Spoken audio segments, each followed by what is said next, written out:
حضرت علی رضی اللہ تعالیٰ عنہ سے پوچھا گیا کہ کیسے پتہ چلے کہ کون کتنا قیمتی ہے؟ آپ رضی اللہ تعالیٰ عنہ نے فرمایا، جو سب سے زیادہ احساس والا ہوگا وہ اتنا ہی زیادہ قیمتی ہوگا۔ حضرت علی رضی اللہ تعالیٰ عنہ نے فرمایا، اپنی جوانی کے دھوکے میں مت آنا، یہ عن قریب تم سے چھین لی جائے گی۔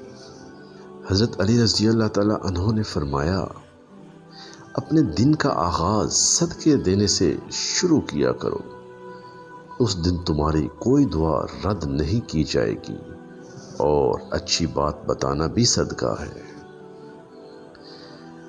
حضرت علی رضی اللہ تعالیٰ عنہ نے فرمایا، ساری دنیا کے سارے لوگ تمہیں اپنے فائدے کے لیے چاہتے ہیں، صرف تمہارا رب ہی ہے جو تمہیں تمہارے فائدے کے لیے چاہتا ہے۔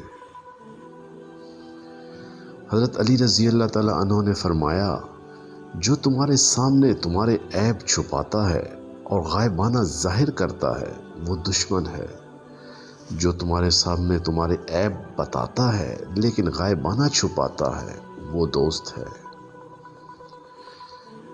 حضرت علی رضی اللہ تعالیٰ عنہ نے فرمایا، جو زیادہ ہنستا ہے اس کا دل مردہ ہو جاتا ہے، جو زیادہ غصہ کرتا ہے وہ ہلاک ہو جاتا ہے۔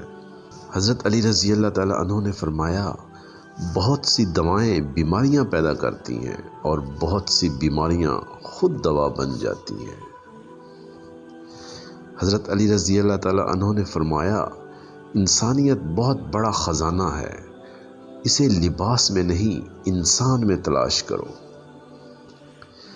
حضرت علی رضی اللہ تعالیٰ عنہ نے فرمایا، بہت سے انسان ایسے ہیں جسے زبان نے موت کے گھاٹ اتار دیا۔ حضرت علی رضی اللہ تعالیٰ عنہ نے فرمایا، غریبوں کے ساتھ بیٹھا کرو تاکہ تم شکر گزار بنو۔